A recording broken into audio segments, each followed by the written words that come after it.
Okay, am I on?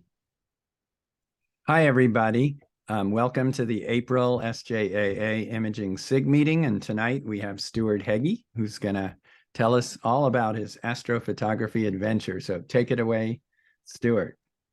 All right, thanks. Hi. Hello, everyone, and really appreciate the invite. We covered briefly a second ago. I'm very happy to stop and answer questions on the flyby. So if it's okay with everybody, just yell or chat, type in the chat, and someone will tell me that there's a question, and we'll stop and see if we can't do justice to it and answer. All right, so I'm going to take us through tonight, hopefully a quick bit about me and how I got into this, a couple of roles I play in the Royal Astronomical Society of Canada, the types of astrophotography I tend to focus on, some gear I use, some gear I used to use, in case it's fun for people to see just how many crazy telescopes and mounts I've used. What software I use, talk about some, I'll show, some of my favorite pictures of late, and talk a little bit perhaps about unique challenges each one may have presented. One slide on some resources that I found really helpful getting to learn PixInsight and things like that. And then, subject to interest and time, we can look at some more pictures. I have some stacked up after the conclusion slide in case we want to do that. All right, so who am I? How did I fall into this trap? I did get my undergrad in astrophysics from the University of Toronto, graduated in 1982. I'd been an avid photographer, daytime photographer since I was 5, and about around the age of 35, 36, had enough money and stable career and all that, and I lived in the country, so I bought my first telescope, which was a Meade 2120, a 10-inch SCT that the store assured me would be perfect for astrophotography, and it was hilariously not perfect for astrophotography.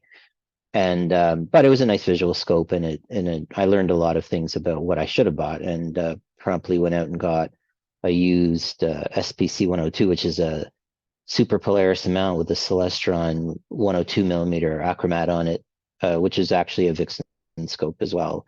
And I use that for piggyback photography with camera and lens. And shortly after that, I moved to an even darker location, and near a tiny town in Ontario, which is probably a population of 400. Built a observatory there in 2002 and put 2 piers in it. And I'll talk a little more about that in a second. And then many years later, we moved to this farm near Lake Huron and put up a 10 by 14 sky shed style roll-off roof observatory. And I had this acquaintance who had contemplated getting into the business of competing with Astrohaven. So he had made molds and produced the leaves for a 12-foot clamshell dome, but then abandoned the idea. He made way more money doing just about everything else in his life, so he decided he didn't want to do that after all. So I bought the one set of spare leaves he had and put up a second observatory that's a 12-foot clamshell. And a friend of mine helped me put that up, and I now host other people in that dome while I'm imaging from the roll-off. So at that point, I now have 2 observatories in the backyard, and 2 of my telescopes running almost every clear night. I'm also the current chair of what's called the Astroimaging Committee for the Royal Astronomical Society of Canada, and this is a committee dedicated to encouraging people to get into imaging. And we have 3 categories, and I'll talk a bit more about that in a few minutes. And the RASC also owns a 16-inch RCOS at SRO, Sierra Remote Observatory, that they use for school outreach, and they have a photography team that chooses targets, gathers the data, and then they sell these packets to people who want to, live downtown in big city and want to, at least be able to process pictures, even if they can't take them themselves. So then they have those, and then they're also dedicating time to sort of pro-am science work with professional astronomers. So when we started up, I was the operations lead because I have equipment similar to that. And then I joined, kind of trained a replacement for the ops lead and support him, and then also support the photography team with target selection and helping script in CCD autopilot. So this thing about the certificates, a bunch of us who were particularly keen were talking, in email, and kind of felt that across the RASC in Canada, the enthusiasm for imaging seemed kind of spotty. There would be particular centers where the participants were pretty keen and they got a lot of support, and there would be other centers where a person was just basically alone in the wilderness. Like everybody else was visual, there wasn't really anybody interested in imaging, they didn't have anyone to talk to. So we thought, let's really promote this and let's do it across the whole RASC. And so we put together a criteria for what it would take.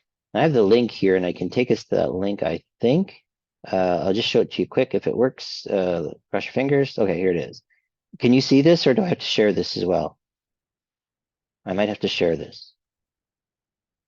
Let me just share my desktop. Yeah, sorry, we couldn't see it. Yeah, hang on, I'm going to share my desktop.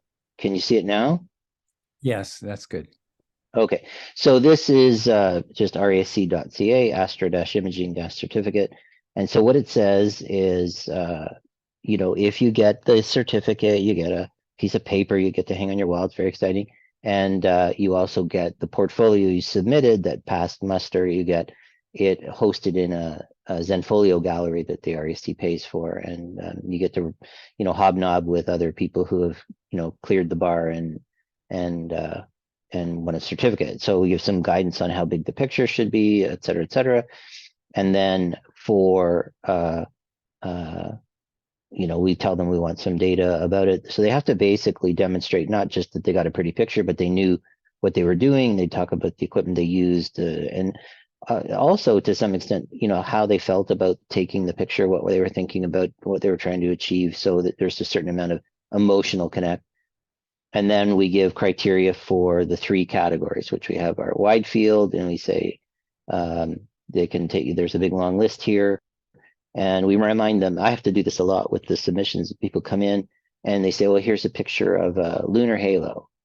And they shoot it, with hydro lines crossing them across the moon, and, their next door neighbor's roof line intruding into the picture. And it's like, you couldn't walk like 40 feet to get out onto the, into the open. And it's like, you remind them this is art form, not just technical. So yes, I see the halo, but it's supposed to be artistic as well. So we encourage them to, go back and think about it a little harder. But so we give them guidance there, and then there's one on solar system, and then deep sky. And, we remind them the things we're looking for.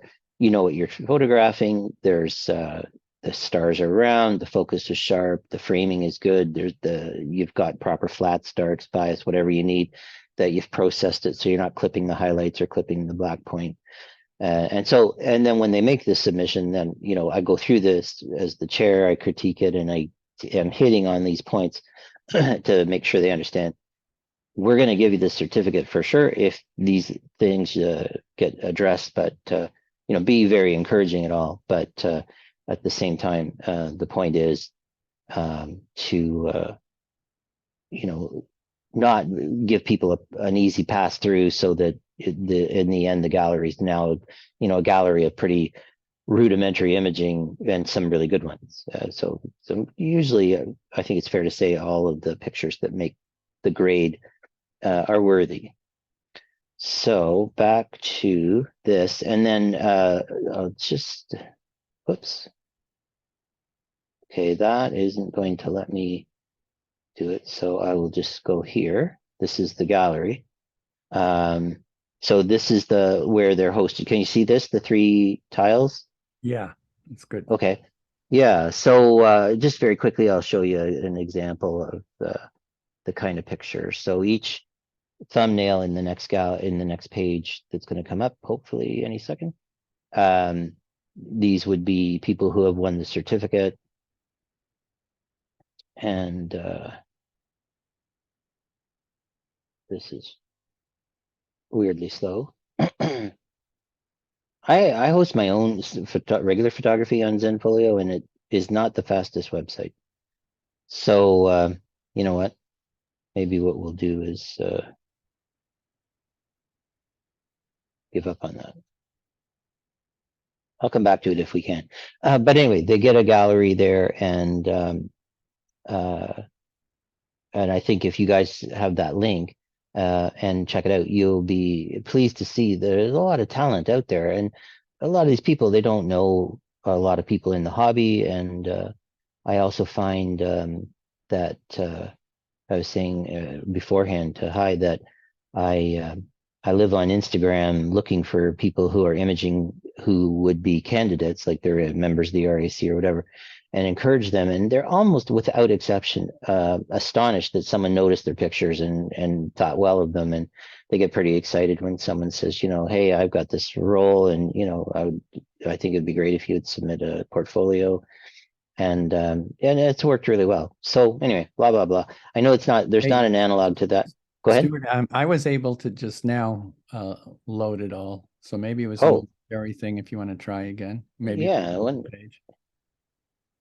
For some reason, it's not loading for me. Oh, here we go. Okay, there you go. So this guy here, just to pick the first one, Luca Vanzella, he is one of the judges, and he lives in Calgary. And so you can see the kinds of stuff he does. And he's got, oh, it's not in here. It's too bad. He's one of the very few people who has shot the analemma on film. And that's a pretty incredible feat if you know how hard that is to do. But anyway, this would be what we would look. And to me, like this is a pretty accomplished photographer. And that would be typical of what we're looking for from the wide field people. And then in deep sky, let's see, we'll ignore the first guy. Let's see. There have been some, this gal here, she's in near Winnipeg.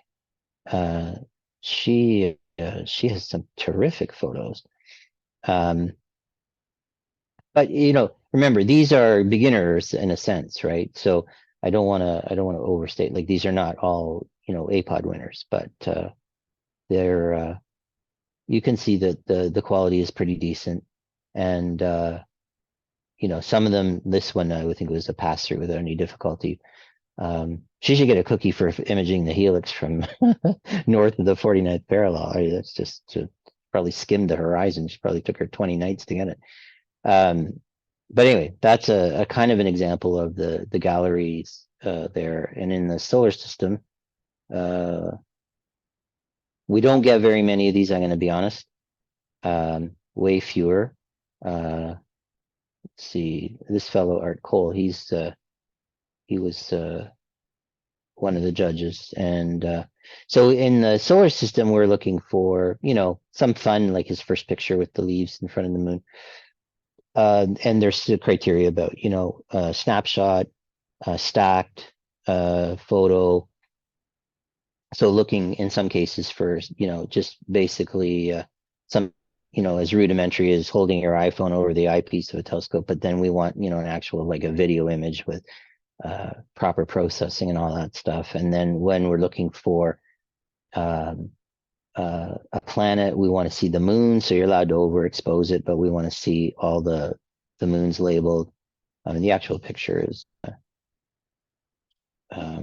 more elaborate, but anyway, so that's the kind of stuff we ask them to do. And you know, most of the people have to go back a couple of times to get it all done, but it's a fun project. And then they have the, you know, bragging rights in their local club, and then they'll talk about it, or I'll get invited to talk to their club and give a presentation over Zoom and promote it and sing, you know, their praises and give them shout out. So, and, you know, the general idea though is to present a kind of common front for imaging, that it's a worthy hobby, that there's support for you if you want to take it on, And so most of the people don't just get a piece of paper in a gallery; they get a lot of encouragement and coaching on how to make their pictures better.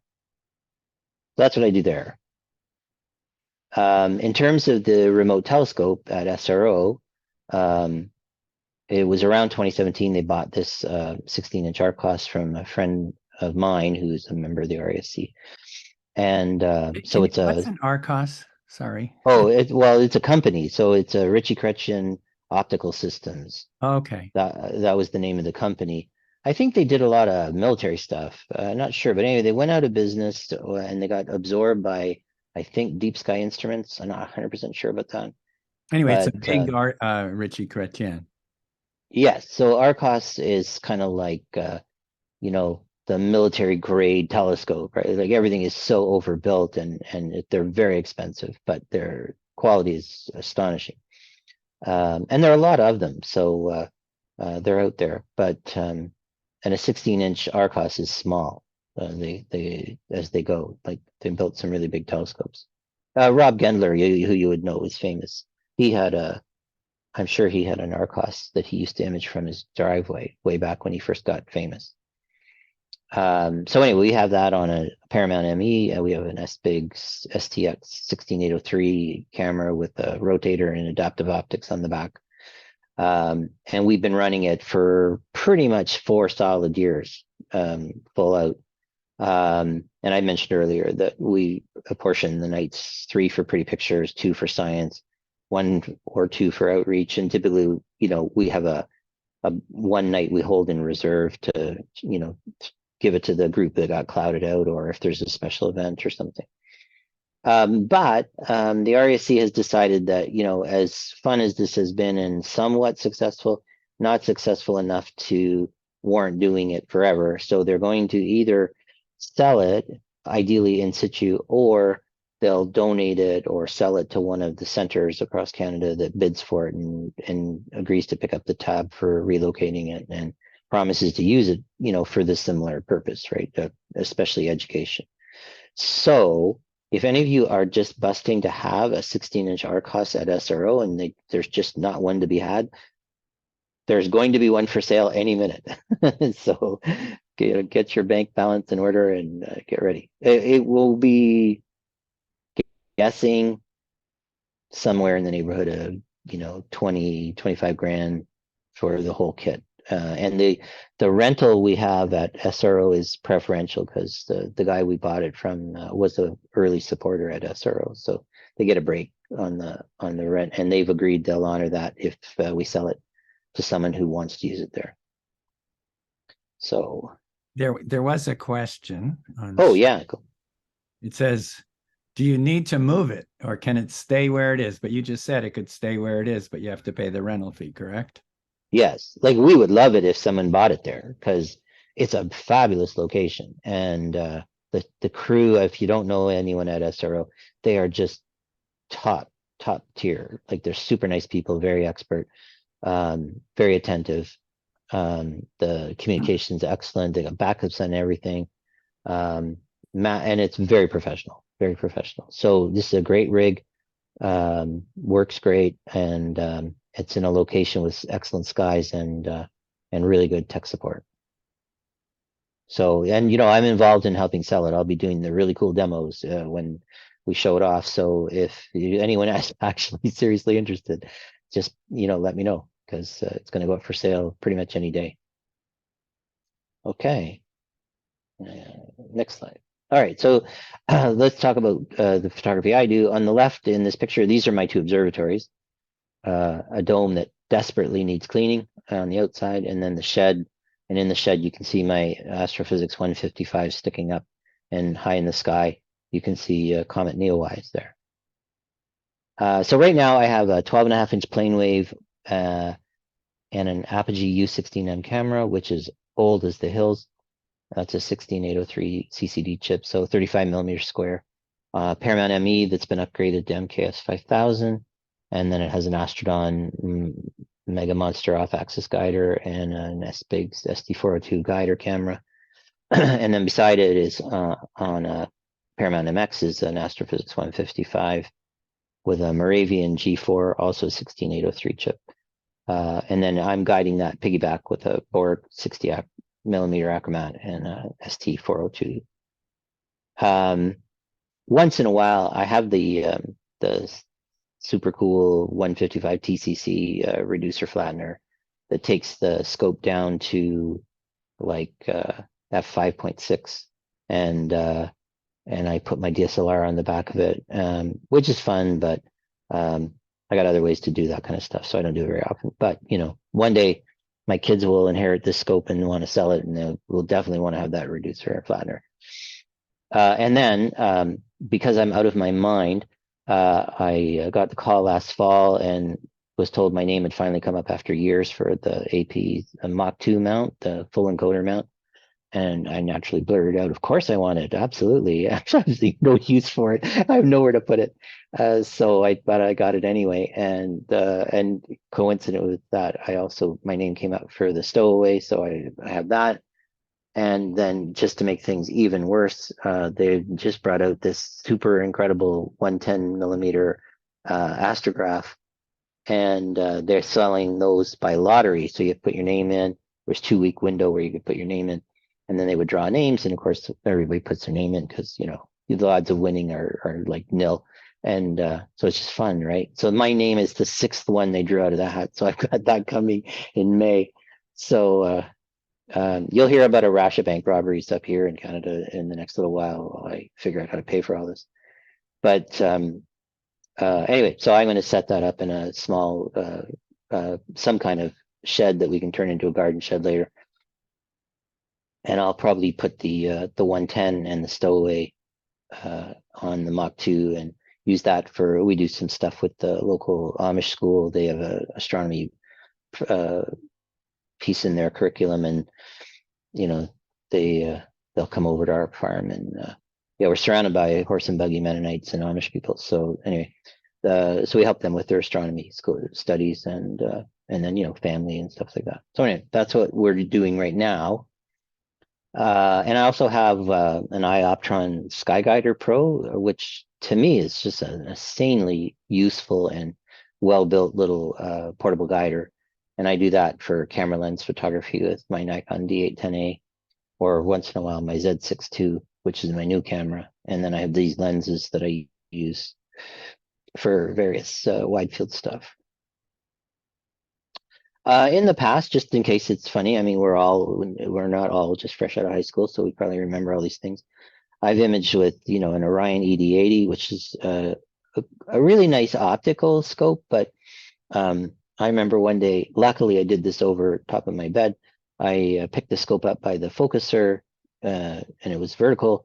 And as I was looking away, I felt something, and I looked back and watched the scope fall off of the focuser, even though it was locked, and of course landed on my bed, which was lucky.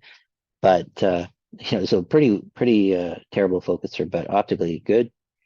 I had a Vixen R200 SS, which is an f4 Newtonian, which was a lot of fun, twitchy but fun, and a Vixen VC200L, which is a classical Cassegrain, so open tube, 8-inch diameter, pretty cool. Attack FS102, which to me is the most undervalued refractor out there. Like, it's slow, but wow, just crisp as crisp gets, and it's a doublet, so high contrast.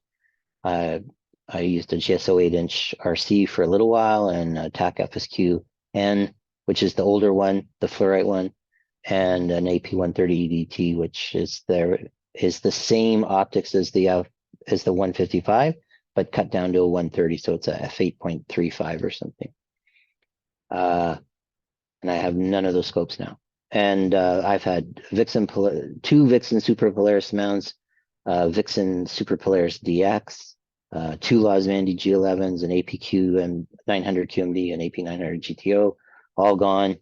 And right now I just have the Paramount ME, the MX. I have a Paramount MyT, and now I have the Mach 2. So I have those 4 mounts. And then cameras, I've used a Nikon F2 film camera, and then a bunch of S-Big cameras, starting with an ST7E way back, and then an ST10, which I found pretty good, and an STL 11000, bigger chip, low QE, but you know, a good camera, and a lot of great pictures got taken with that camera, so no complaints.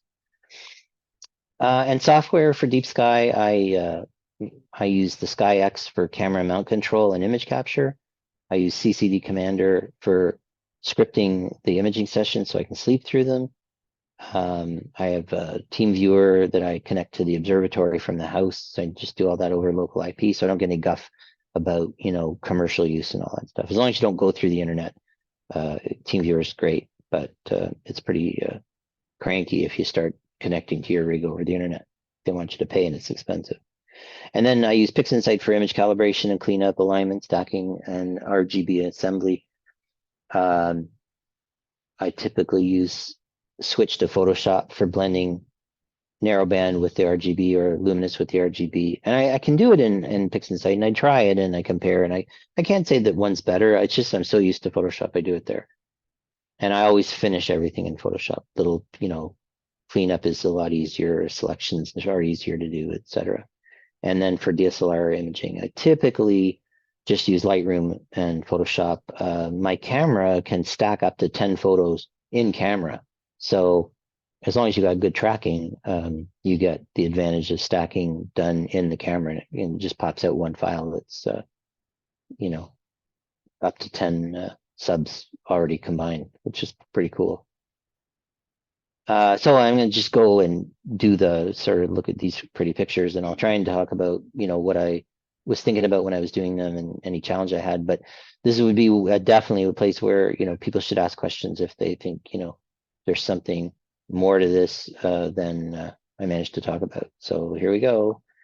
So this is the first one. It's a rarely imaged galaxy called M31. It's, you know, I have so many pictures of M31, but this one I was pretty pleased with.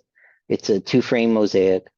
I mean, obviously it's a huge galaxy, so even with the 155, which has a 2x2 degree field of view, you know, you can barely fit it in if you're careful about the framing and the mosaicing. So a total of whatever, like 210 minutes of luminance on the left side, 240 minutes on the right, and then, you know, enough RGB to get the color.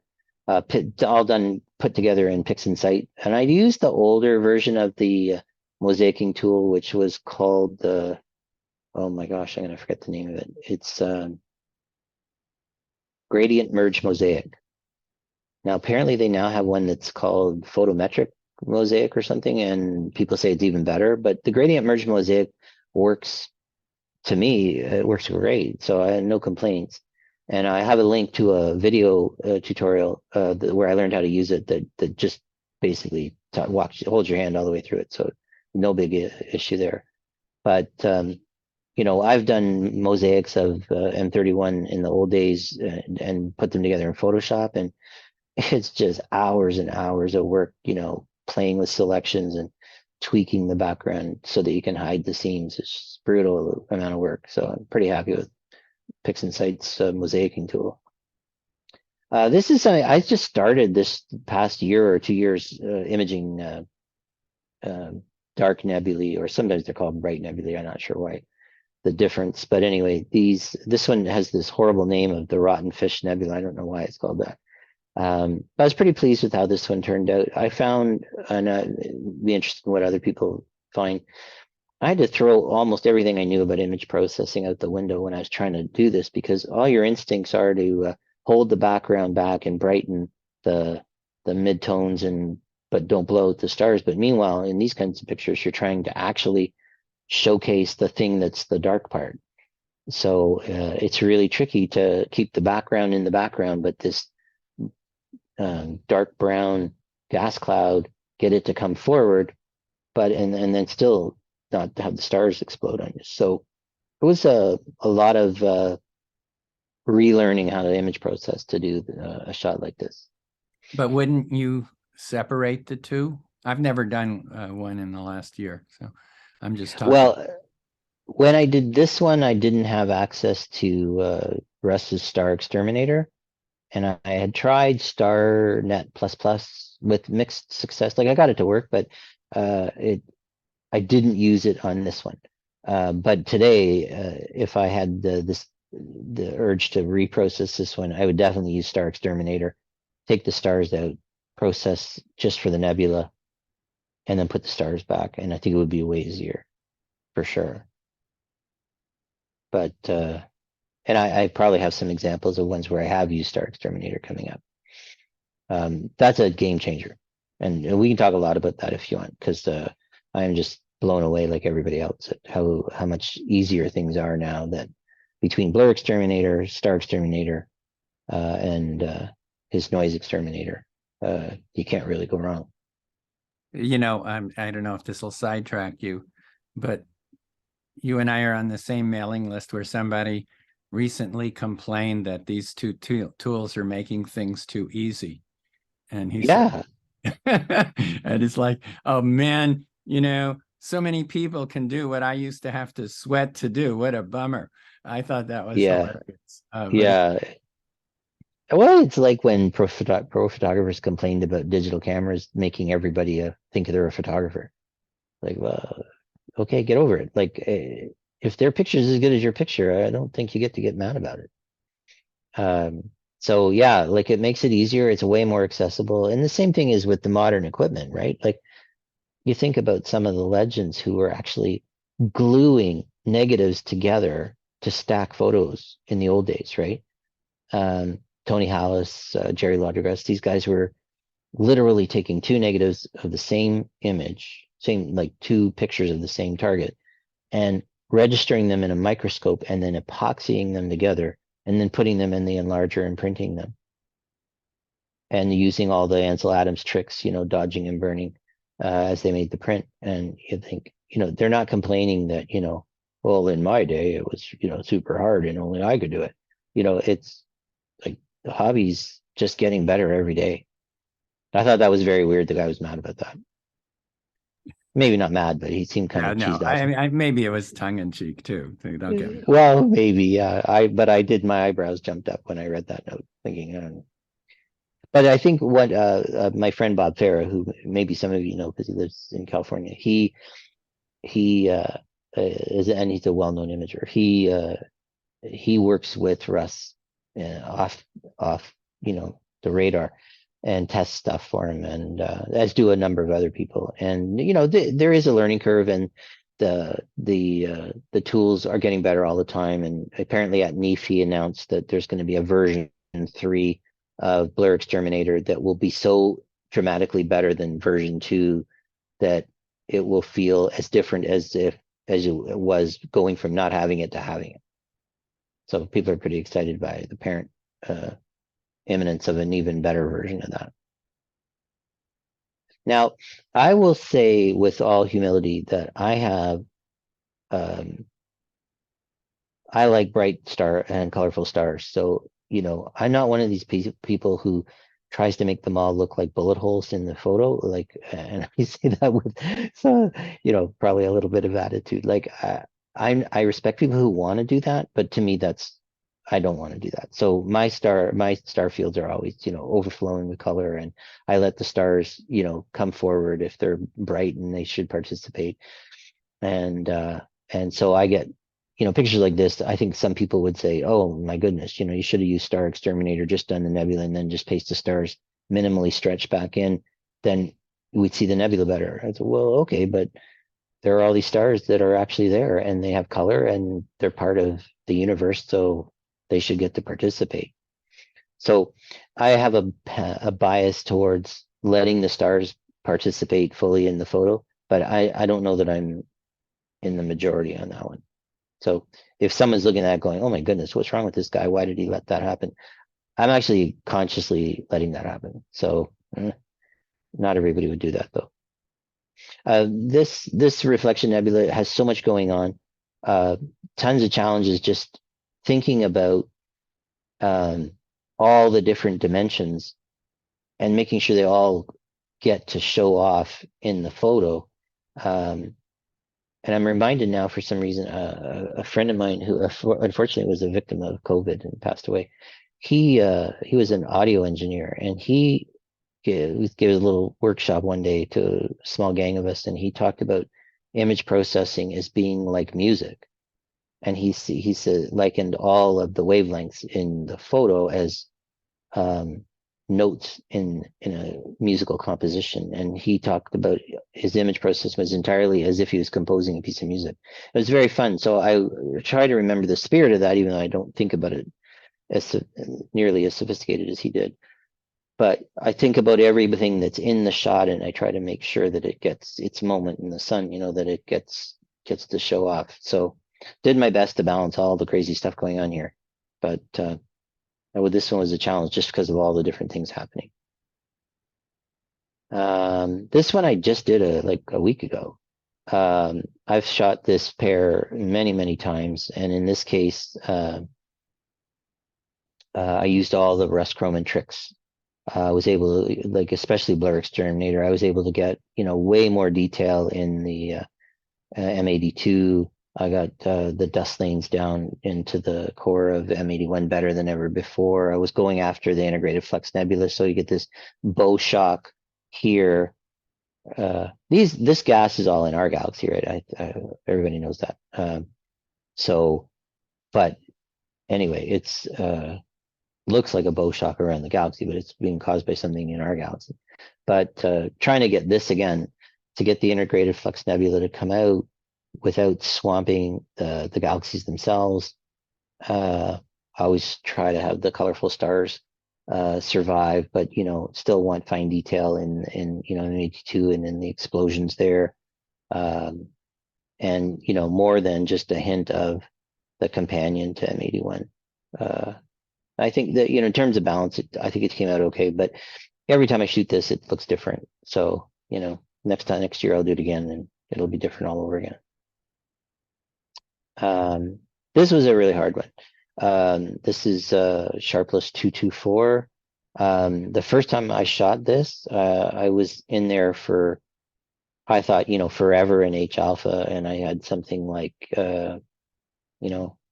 5 hours of H alpha, and I could barely see it no matter how hard I stretched it. And I just had the H alpha, so I abandoned it. This is hopeless. So then I came back to it, and now that we have things like Star Exterminator, I could take the stars out and I could really, really stretch the nebula hard, and then produce the RGB image with the stars, and then take this just pure H alpha with no stars, but the nebula really popping, then take it into Photoshop and layer it into the RGB image. And I'll explain this, and if people want to talk about what the heck am I talking about, this is how I do it. I know you can do it in PixInsight, and I have done it in PixInsight, but I do it in Photoshop. So this is what I do. I take the RGB image, which is basically the star field. I take it into Photoshop. I split the channels. So you go to the Channels tab and click on the menu and say Split Channels. Then you get the RGB separated there. Then I take the H alpha into Photoshop, and I copy all, and then I go into the layers view of each of the RGB, and I paste it into the red. On top of the red data, I paste the H alpha, and I set the blend mode to lighten, which tells Photoshop, says, okay, so whatever layer has the brighter contribution, I'll use it. And I do that at 100% opacity. I don't do anything to the green, and then I paste it into the blue, again with lighten, but I drop it to 20% opacity, and that is to reflect the H beta contribution that would be there if I had a H beta filter, which I don't. And then you save those, then flatten them, recombine the RGB, have a look, does the nebula really pop yet? And then you can go back in, open them up again, and then put a curves adjustment with a clipping layer to brighten the H alpha where you think it's not showing up well enough. And this was way harder, like nearly impossible to do before you could do the star extermination stuff and focus on the nebula. So this is, a million miles better than what I was able to do when I first tried it, and I didn't have these star removal tools. Okay, so this one, I only imaged this one recently, and it's quite famous. They call it the spider and the fly, and depending on how you see it, you can sort of see the spider. Once it's like anything, right? Somebody points out where they see the spider, and you go, oh yeah, it's like the monkey head nebula. It's like the minute someone shows you what they think is the monkey's head, you see it right away, and then you always see it. So this is a full narrowband plus a RGB image, and I'm going to show you a couple of different versions of it. This is 90 minutes each of RGB, and then a tiny bit of S2. There wasn't really a lot of S2, so I didn't. After an hour of S2, I thought, I'm not getting anything. So I used it, but it wasn't particularly contributory. And then 10 times 20 minutes of H alpha and 15 times 20 minutes of O3. So this is the whole thing put together, and I'll show you. The next photo is, this is just the RGB image. And so I'll go back. So this is when you add the narrowband, that's without the narrowband. So it's quite a difference. But the RGB itself is a pretty image. And I find that for me, I'm kind of old school, right? So I'm always thinking, well, I like natural color images. So I always process my RGB images to be a photograph that I'd be proud of on its own. Like sometimes people say, why do you take so much RGB when you're doing narrowband? Because you're just doing it for star colors. And I said, well, actually, I'm not doing it just for star colors. I want the RGB to be a pretty image on its own. Then when I layer in the narrowband, I get a more interesting image, but it isn't like the RGB isn't a pretty image on its own. And then this is just the pure narrowband data. And you can see the star colors are a little crazy. And then, whoops, there. But it's, some people just think this is the greatest. And I find it interesting, but I've never gotten used to green nebulae. So, I'm always going to be here, but that's just me.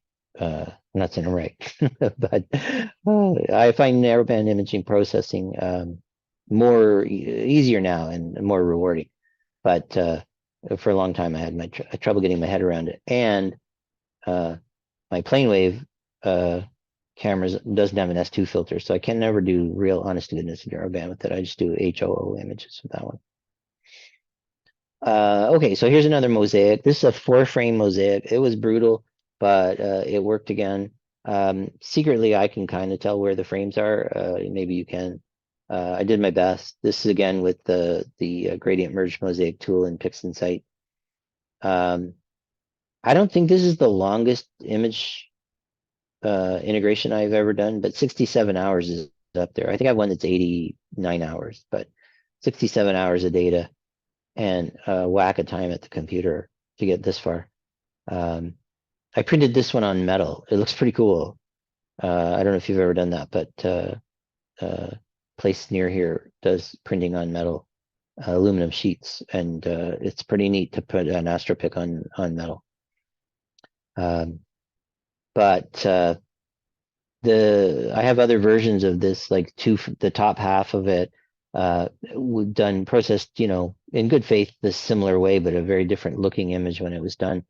I just think this is an object where you could image it every year for the rest of your life, and you never get tired of it. There's so much interesting stuff going on, and so many challenges getting all the detail and not blowing it out at the same time. Hey, Stuart, can I ask you yeah, something about your metal? So I did some metal printing through a service, obviously not myself, recently, and 6 months ago-ish. And I found that, the brightness that I liked on my computer screen was very different. Like, that my prints turned out dark, too dark, and that I needed to, like sort of push them in a way that I wasn't thrilled with on the screen in order to get it to look good. I don't know if I just didn't know what I was doing. No, I have the same problem. So like I have a fancy photo printer here that drives me crazy. So what I do with it, I'll come back to the metal thing in a second. What I do with my home printer is I do a test print. I look at it and I think, okay, that looks nothing like what my screen looks like. And I've done everything I'm supposed to do, calibrating my monitor, calibrating everything, right profiles. I'm telling it to, I've got the firmware for the printer update, everything you're supposed to do, I've done, and it does not work. So what I do is I take the test print and then I look at it and I say, okay, I try to make my computer version look like the test print. And I record all the changes I have to do. So now my computer screen looks as bad as the print. And I note all the curves adjustments and other changes I made. And then I do the opposite of all those changes. Now it looks whacked on my screen. I send it to the printer, it looks fabulous. I was like, that is the stupidest thing ever. I can't believe I have to do all that. But I get a nice picture. Well, you Now know, with but to continue for a second, it, you know, like with the metal, it's not just the calibration, because it's what light the metal print or the fine art print is sitting under. Like if you put a, you know, a nice really bright light bulb right, you know, 1.5 feet from it, and, you know, shine light nicely on it, it's going to look fine, you know, with your original processing. The problem is, you know, unless you sort of display it that way. Anyway, that's my theory about the problem. well, I don't doubt you're right. With the metal, of course, I don't have a metal printer here. We go to a gallery in a local town, and the woman who owns the gallery is a friend of now, and she'll let you sit with her at the computer, and she says, this computer view is exactly what's going to come out of the metal printer. Okay. So then you sit with her and you calls up each of the pictures. You give her the jump drive and say, okay, my picture's on here. She calls them up. Says, is this what you thought it was going to look like? No. And then we actually adjust it on her computer in Photoshop until say, that's what I saw on my computer. That's what I want it to look like when it comes out. Then she sends the printer, it comes out right. Okay. But there's no way it would have worked if she didn't let me sit beside her at the computer that she uses and make sure, like she says, for sure what I see on this screen comes out on the printer. That part I got solved. Okay, well then, if you let me sit with you, we'll make sure that I like what I see on your screen, then we send it. And she was cool with that. Okay. That's how I do the metal ones. But on my home printer, I have this foolish test print and then do all these crazy contortions. And I don't know why. I mean, I don't think I'm stupid, but I have not cracked the code. All right, zooming on.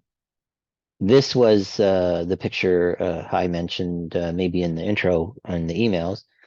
So I have a close friend here she lives down near Niagara, a gifted astroimager, deep sky, wide field, and all around delightful person. Anyway, she lives in light polluted sky, so we decided we'd do a couple of collaborations, and one of them was the NGC 1333, and so I did all the data. This is my version of it. Her version is, predictably slightly better. And then she submitted it to APOD on our behalf, and it won an APOD. And so I was pretty stoked by that. And I'd love to say I earned it all on my own, but it definitely helped that someone famous was collaborating with me, and they knew her. So, but I mean, I think it's a worthy picture, and I've seen other ones they've published, and we stand firmly beside the other NGC 1333s that have won APODs over the years. So I was pretty happy with this. This is another one where a lot of crazy stuff going on that you could accidentally stomp out if you weren't paying attention. So all the dust clouds and all that, and then the emission nebula that's buried in the center and the bright blue reflection right beside it. So tricky to process all that and have it survive. But this was a fun one to process, and certainly rewarding in the end. At 510 minutes of luminance. So these kinds of nebulae really require a lot of luminance data, a lot of data. Period. Yeah, they're not snapshots. This one has a great story. So this is the Bat and Squid nebulae, and I imaged this a long time ago with my APOD camera and my FSQ. I was really proud of it. I had this flying bat, and a year or two after, I'm so proud of this, somebody announces, hey, I just discovered there's this squid nebula right in the middle of it. And I'm like, get out of here. I'm looking at my picture. There's no evidence of it at all. Like none. I'm like, ah. So a couple of years ago, I went back to it with my 155, and I can't get the thing, the whole thing with that setup, but I went 45 20-minute exposures in 03 to find that Squid Nebula. So when you see a picture of this, if you haven't done it and you see one, it's astonishing how faint this thing is. That whoever discovered it should get a really big cookie, because this was not an easy thing to even when you know it's there, it's not easy to find it. When I first started stretching the 03 data, I was starting to get kind of like, I'm thinking, did I aim this wrong? Like, it's just, there's nothing here. And I just kept stretching it, and slowly, this thing starts to emerge from the background. And that's with 15 hours of O3. And then a ton of H alpha, and of course the RGB. But tough image, but a reminder that just because we think nothing changes up there, but stuff either gets discovered that you didn't know about, or this kind of thing where it was there all along and just nobody actually looked. So I thought that was pretty cool. This is one everyone takes, and it's just a reminder that Lightroom, or rather Photoshop's your friend when it comes to HDR photography, but this one of the easiest images in the world to take. They all, and again, with like a lot of things that you photograph all the time, every time I shoot Orion, it looks different, but this one turned out okay. I remember a long time ago there was big debates about the H alpha not having an RGB analog, and therefore you would end up with a picture that was all grays where there was no color data and it was just H alpha. I think that idea of combining using light and like burying it in the R and in the blue helps solve that problem. So you retain more color in the faint areas where it's just the H alpha contribution. But anyway, the main thing here is there was another comment from Glenn about I guess, and Jeff also commented, I missed that one, about anyway, both you guys have microphones, please feel free to speak up. Yeah, jump in. But Jeffrey mentioned that he can discuss monitor calibration, and that the metal prints have less dynamic range than good paper. And Glenn suggested that he's envious of your dark skies, and that squid is probably impossible to get narrowband from the Bay Area. Well, O3 is yeah, the O3 is not something you can shoot with light pollution or with the moon up. So yeah, for sure. You have my sympathy there. It's where I originally shot it, I didn't use O3 in there. There was no hope of seeing it. I could have been the discoverer maybe, but I didn't even try it. And then it was years later when I started seeing more of these, and I thought, okay, I've got to go back to this because I have to try it. But even from here, which is Bordeaux 3, so it's not like, I'm not the Atacama Desert or anything, but pretty dark. Just an astounding amount of what was it? 15 hours of O3. And I got to be honest with you, if you just saw this zoomed in, it's pretty shaky.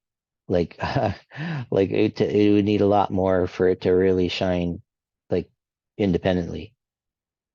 I was just stunned at how faint it was, but it's pretty cool to get it once you know about it and you have access to the kind of skies where it's possible. Yeah, but yeah, for sure, O3 tough in a light pollution environment or with the moon up.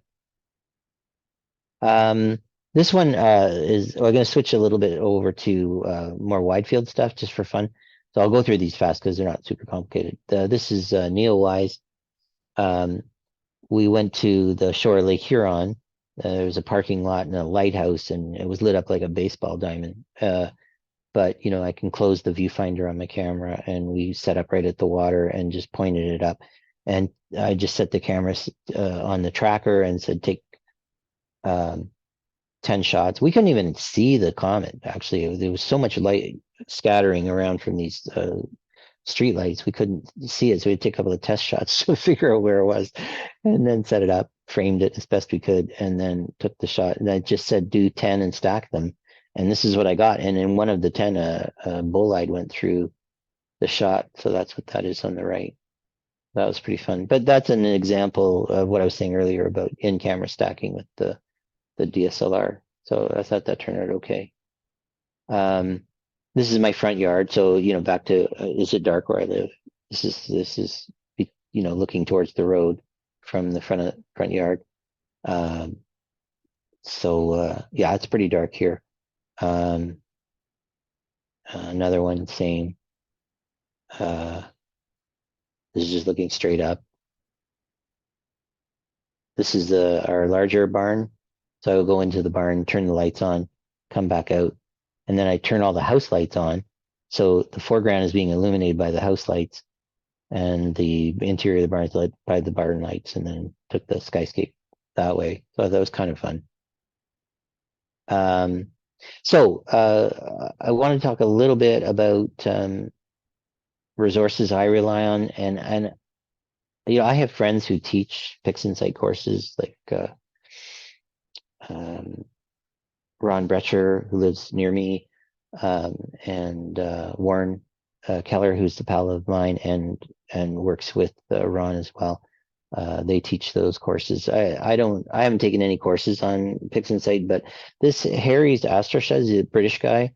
He has a PixInsight tutorial pages, and he had a 2-part tutorial on processing M106. I swear, even to this day, 90% of what I do in PixInsight, I got out of that one pair of videos. Now, there are a lot of things in PixInsight have evolved over the time since he did the tutorial, but I still felt it was pretty much everything I needed, and it's free. You just log into his website and watch the videos. This link here, I sent the link to this presentation as a PDF to Hi, and whatever mechanism you guys have for sharing presentations, feel free to put it up. But that link there, the second one, is to a guy named Steve Allen, and he shows you how to use the gradient merge mosaic tool. If you want to use that, it's still in PixInsight. It's absolutely rock solid. Like you cannot go wrong if you just follow him in that. And then someone, maybe a lot of you know, a guy named Bob Franke. He wrote a program called Excalibrator, and it's a program for doing color calibration in Photoshop if you don't have something like SPCC in PixInsight. But in addition to that, he also is a really talented and narrowband image processor in Photoshop.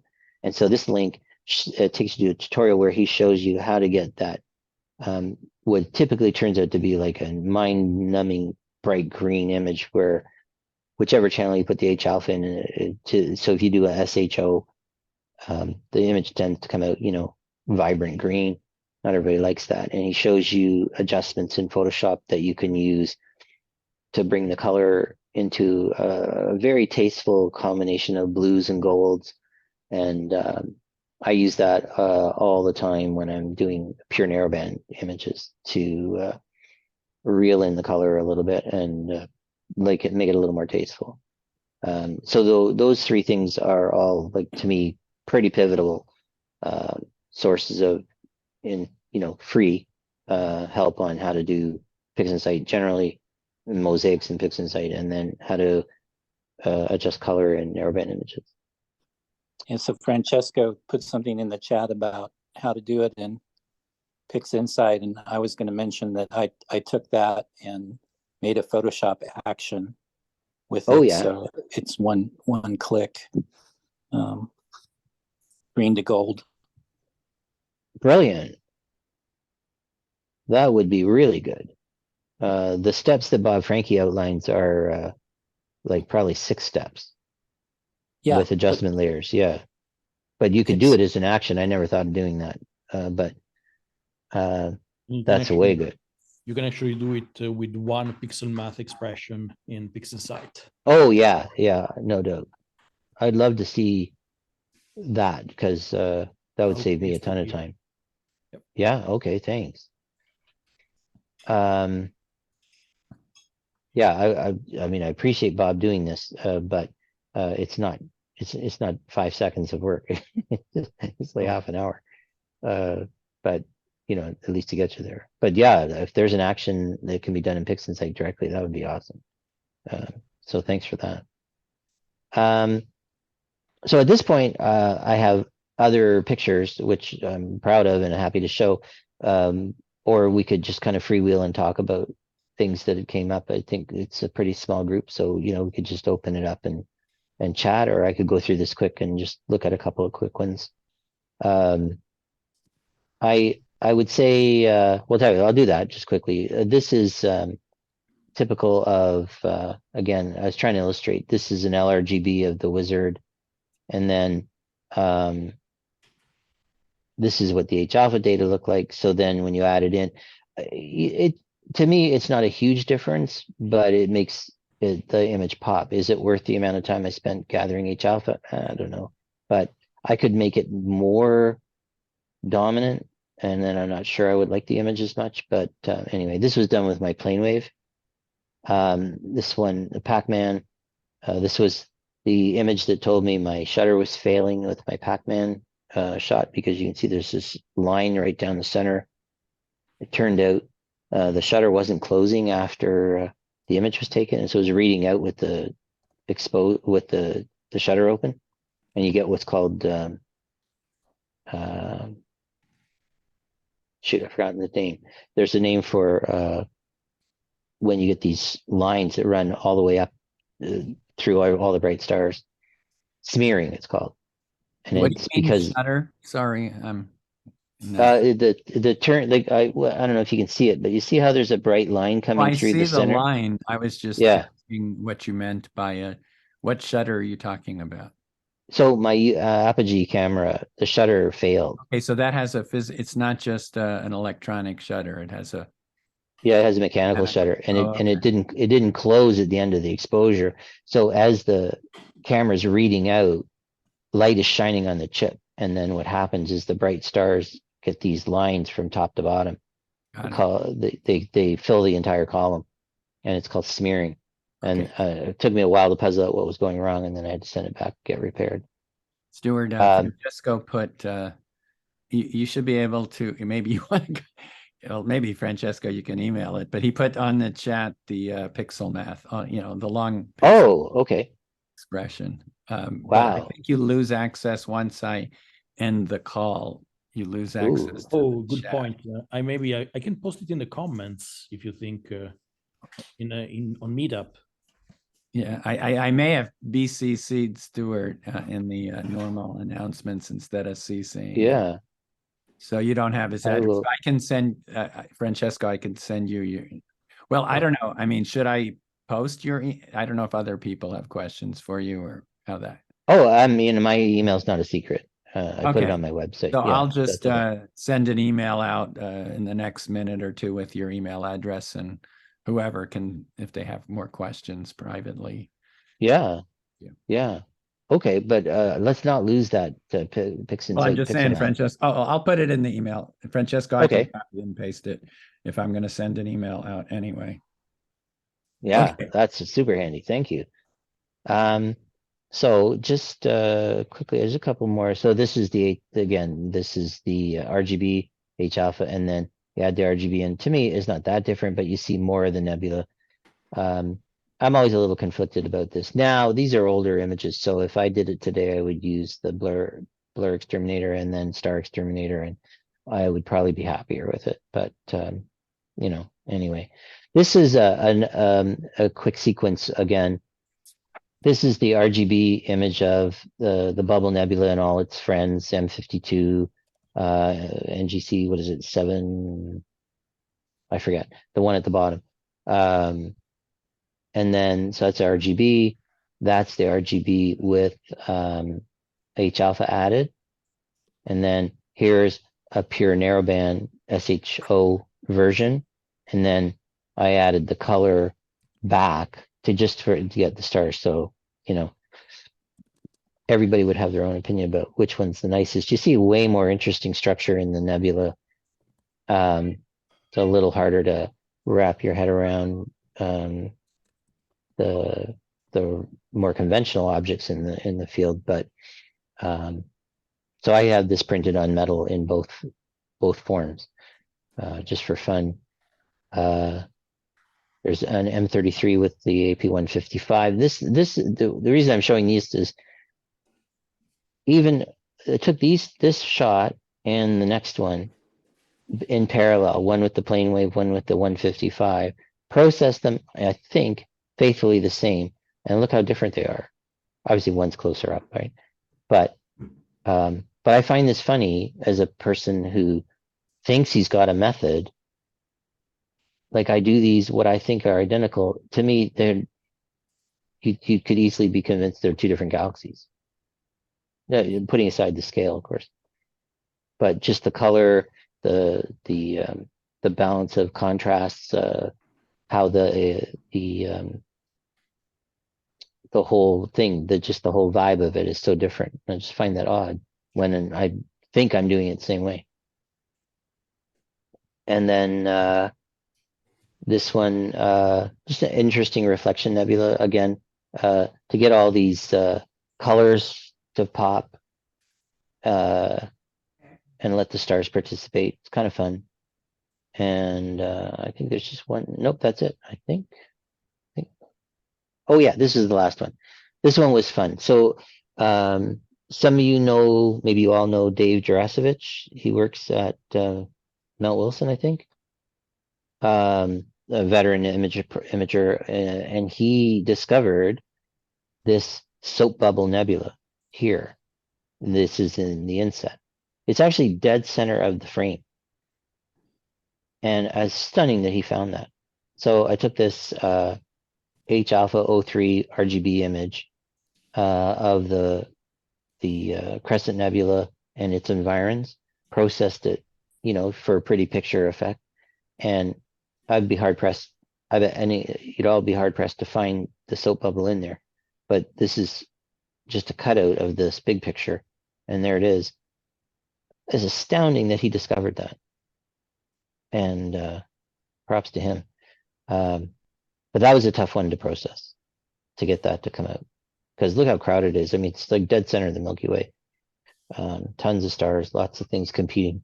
So where's the bubble in the dead center of the frame. Can you put your mouse around it? Oh, it's small? Okay. Oh yeah, it's very tiny. I hardly see it. Okay, got it. Okay, I see where you're pointing though. I could see this. Yeah. Yeah, it's let me see. I think it's right here. Right. It's just amazing he found that. This is like that Squid Nebula, right? So once he's found it, then everybody goes and photographs it, and it's like you realize, holy cow, this was not easy. Like that he even could see it in his data. It was a testament to how deep he went, and then how keen an eye he has. Anyway, that's the last picture. So I'd be very pleased to chat about any part of it, or go back to one if somebody saw something that either struck them as curious or they had questions about, or just talk about whatever. All right. Well, thank you very much, Stuart, for the main part of your presentation. Yeah, my pleasure. Or I'll stop sharing. So please, folks, speak up. Yeah, I have a question for you. I just wondering, have you been doing anything with CMOS cameras? Any of the new Zoe cameras? It's a different beast, and I'm just wondering if you have any opinions about those cameras as opposed to the CCD cameras. So first of all, I don't have an opinion because I don't have one. My opinion is they're game changers for the good. I think that the early generation CMOS cameras, some technical experts that are on lists I'm on, Richard Crisp, you may know, he's a chip designer. He had a lot of negative things to say about early CMOS, the difficult to flat field them, and a bunch of other problems. And I think those have been all overcome. I think the QE is sometimes overstated, but generally I think it's like to me, I'm seeing people, first of all, the tiny pixels, and people are getting the same shot in a quarter of the exposure time or a tenth the exposure time. And they're getting detail with a refractor that people were buying, 16-inch scopes to do with CCD cameras and 9-micron pixels. So to my mind, it's a non-issue.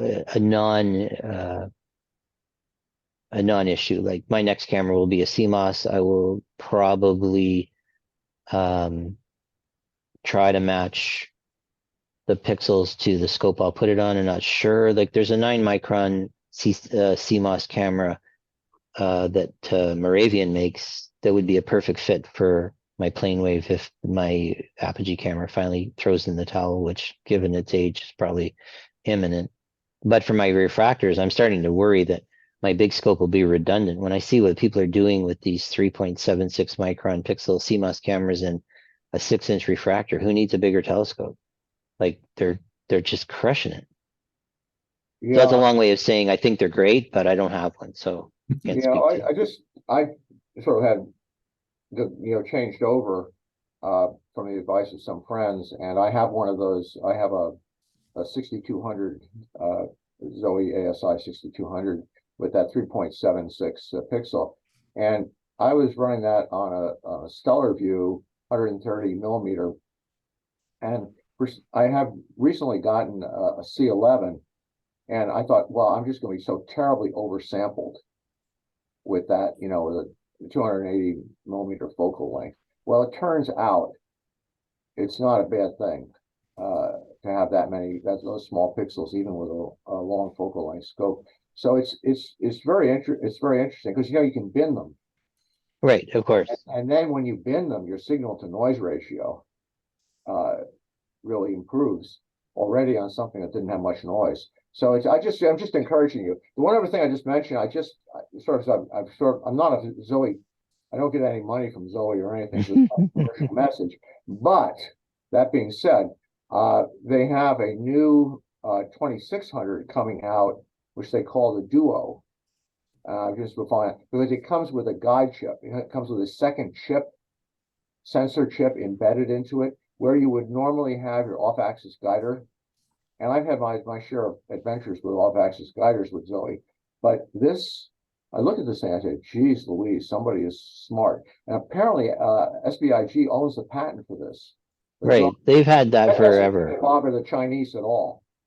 I don't know who their patent attorneys are, but there's somewhere in Shanghai, and I don't know where they got that patent, but they're putting out the camera, and boy, that would really be a game changer. I don't know though. With narrow, I mean, if you're talking about a mono camera, and yeah, now that's where it behind gets tricky. Filters, I don't know how much sense that makes. No, it's a color camera. Yeah, if it's a one-shot color camera, this is going to be brilliant. Right, for one-shot color, but I'm just maybe it's a one-shot camera. Yeah, maybe it's only color. I haven't seen any of the specs on it yet. I just saw it at a video. Yeah, it's a color camera. And somebody told me that SBIG patent just expired. It's been around forever, right? Yeah. Like even my my first S-Big camera way back in the early 2000s had this dual chip. So they had a little prism at the side of the imaging chip, and then it would kick the light out sideways, and then there at right angles there was a tiny little guide chip, and it was great. And as long as you weren't imaging in H alpha, you could do that because you're behind the filter wheel, but you would have trouble with a full narrowband setup and having that guide chip behind the filters. So, but if you're going to do LRGB, even behind the filter wheel, I think it would be fine. I did it for years. So all my S-Big cameras, my 7, my 10, both STL 11,000s all had built-in guider chips, like using that patent. But on a one-shot color, wow, that would be brilliant. Forget flexure, forget all the foolishness with off-axis guiders. The one thing that Hai and I see on this astrophysics list is just an obsession. They just won't shut up about is camera tilt. So these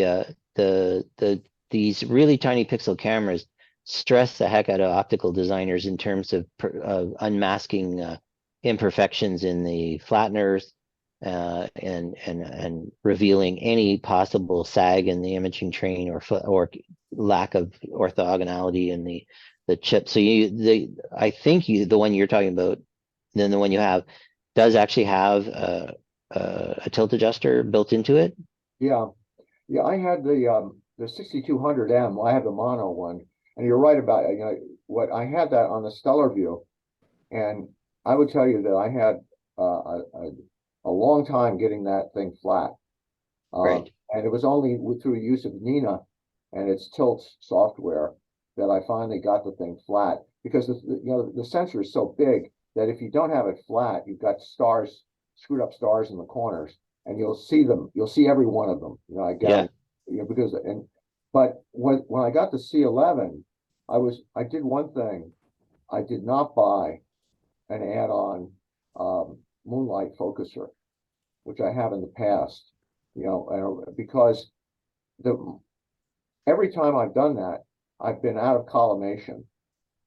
And, you know, they say it's good, and it's just been a nightmare for me. So I just screwed in, basically, right, the camera to the back of the C11 and used, again, Zoe's add-on focus adjuster to the direct focus, the screw focuser on the C11, rather than fixing the mirror, speaking to your tilt issue and all that. And boy, that thing is just perfectly collimated. I didn't have to. Wow.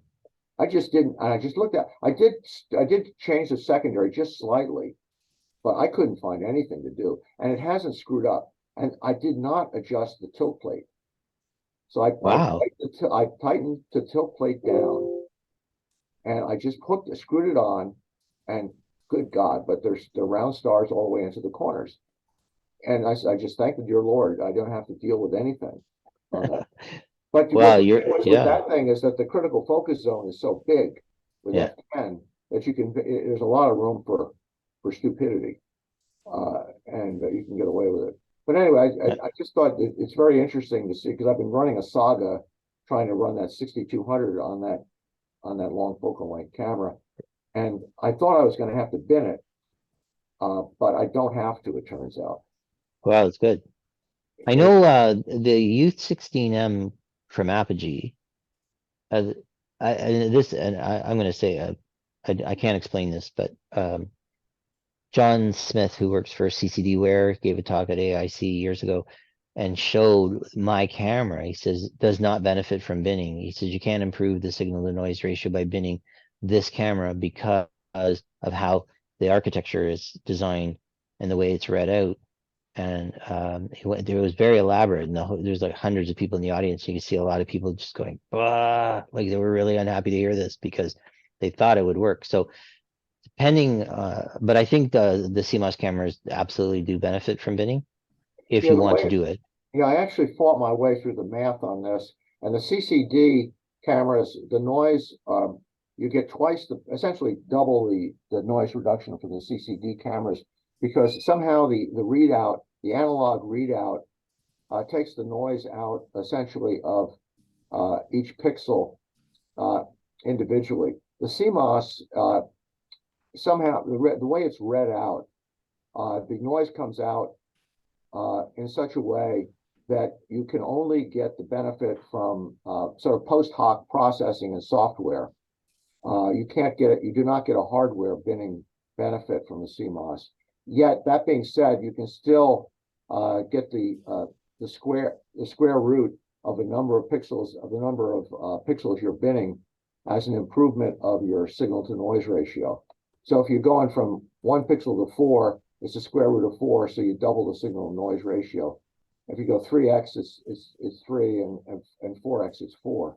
But of course, your resolution is worse. Right. At the same time, so it's a trade-off between the two. It's still impressive. I can only explain that to you this week, because next week I will have forgotten the math. Yeah, you and me both. Yeah, I wish I could find the presentation John gave at the AIC way back, because John Talbot. No, John Smith from CCDware. Oh, okay. I think he might have written CCD Autopilot, Yeah. one of the scripting programs. Anyway, it's interesting but to see it. yeah, hugely Why- interesting. Oh, Jeff, did you intend to share your screen wherever you are? I know Jeffrey's not speaking right now, but anyway, Jeffrey is sharing his blank screen. Anyway, don't worry about it. He's Sorry, not. that was unintended button press. Okay, no problem. So just to finish the question about CMOS cameras, they don't even make CCDs anymore, so it's a moot point whether I will buy a CMOS as my next camera. But yeah, I'm totally won over by the latest versions of them all. The enclosure, the build quality of the housing.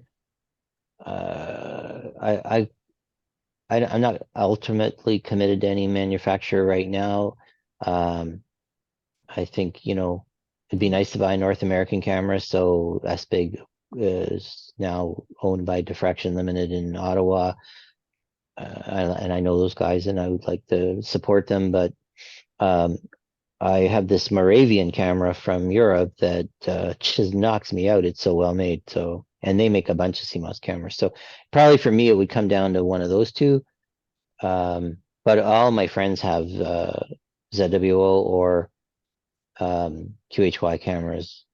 One of my clients here has just got the QHY version of your camera, like the same chip, which is called I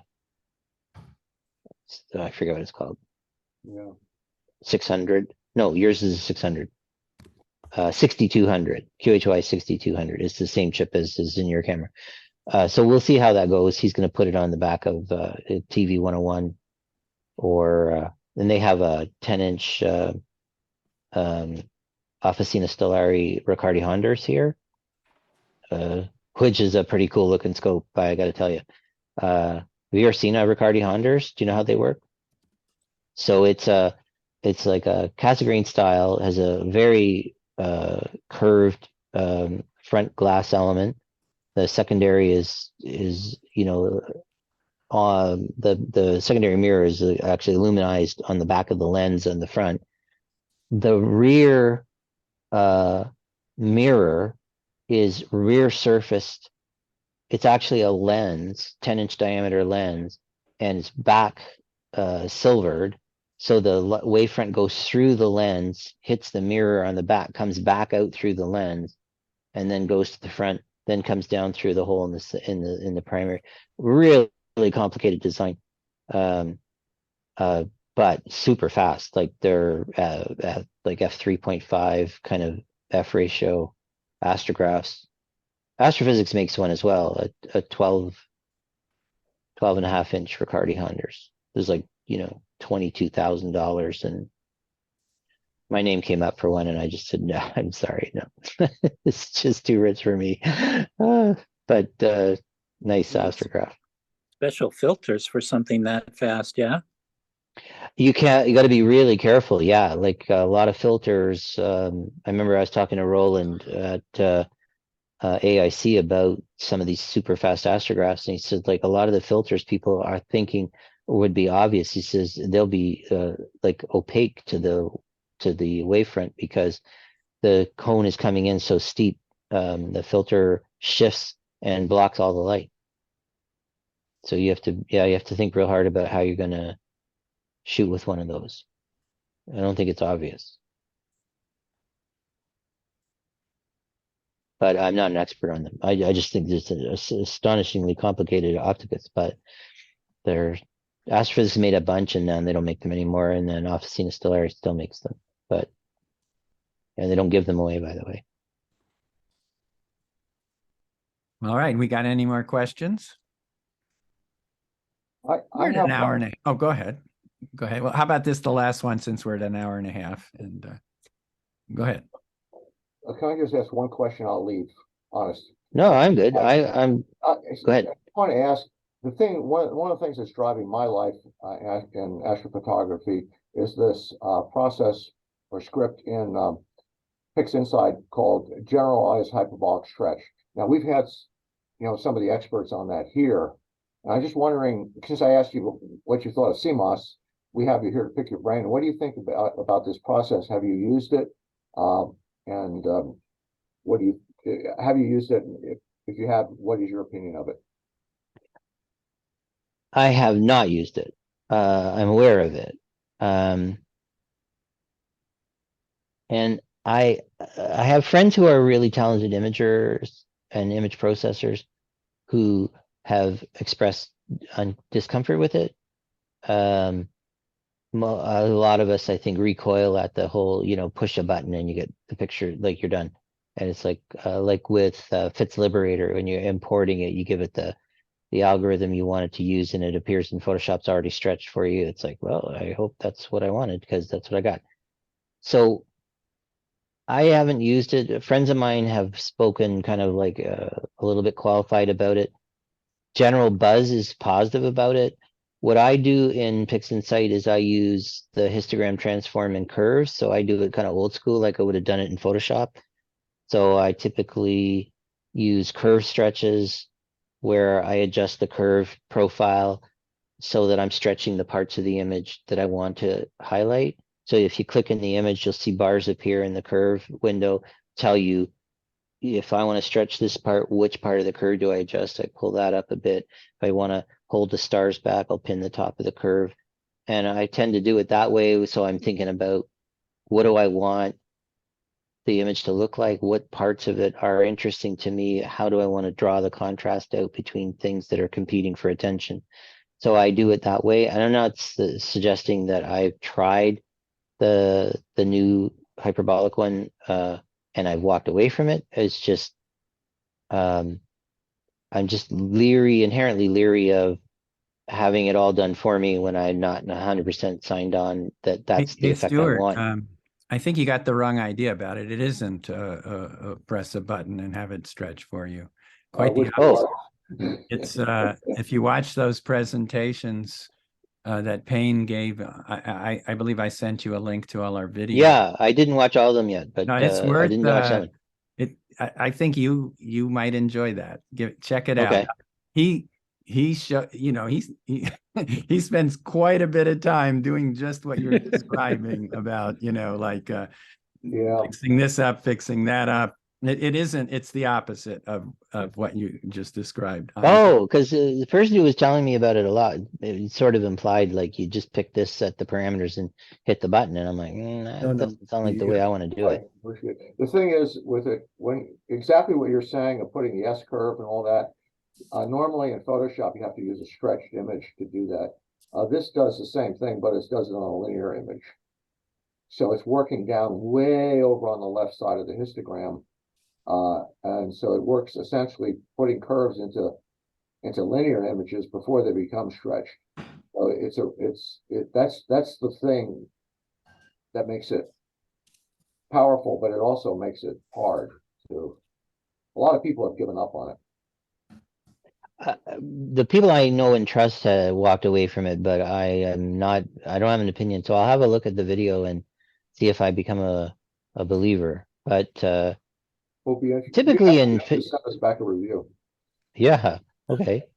But just to finish that, in PixInsight, typically I'll use, depending on the state of the image, I'll use the histogram transform to pull the histogram away from the left wall. I'm watching for the first bright objects to appear and make sure they don't start blowing out. And then I switch to curve stretches and pin the top of the curve so that those things don't get any brighter while I bring the faint stuff forward. It doesn't take very long, but I'll still have a look and see if I can't do better with the new tools. I don't think people go to all the trouble of adding new tools to PixInsight to make it worse. So it's bound to be interesting. But generally, I think with PixInsight, I'm probably in a large group of people who are like, enough already. God, there's like way too many toys in here. I was suffering from overchoice all the time. So I get to a point where, I've got a system working for me, I think, but I need to be more open. So I'll have a go at it, and I'll let you guys know if I become a convert. Because there is a lot of buzz about it, so it's definitely worth checking out for sure. But as a Photoshop user, have you ever used the trick of bringing your TIFFs in through Camera Raw? And you know, you said you didn't want the one button solution, but oftentimes I find that hitting auto in Camera Raw as the first step in Photoshop often does really nice things. I normally when I was using Photoshop exclusively, I used Fitz Liberator. Do you use that from the European Space Agency? You know that program? And so it takes the Fitz file and brings it into Photoshop as a TIFF. Yeah. Well, there's a trick to teaching Camera Raw to. It's just in preferences, and there's a setting that lets you bring TIFFs in that way, like you would a JPEG in through Camera Raw. So it's just, you know, you're familiar with Lightroom, so it's just all the Lightroom tools thrown in one. Oh yeah, pane. yeah.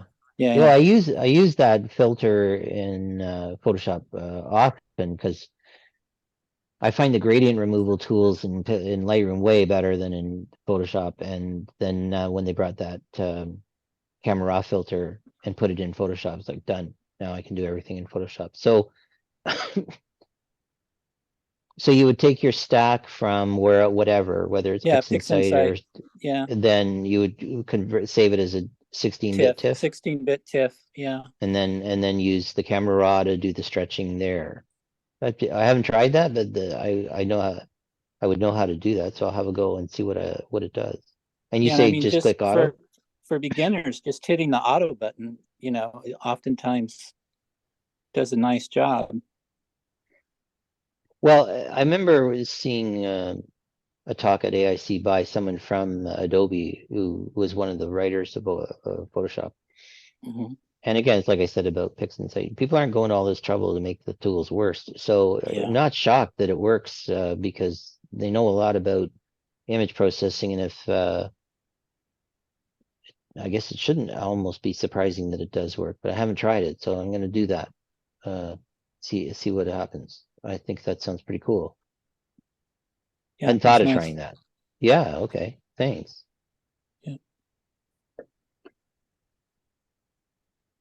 Right. Any more? Yeah. So you'll share my email. So if people want, I've already done it. I've already done it. So you and the mailing list are the two recipients. So you should be in good shape. And I included the pixel math formula. Okay, brilliant.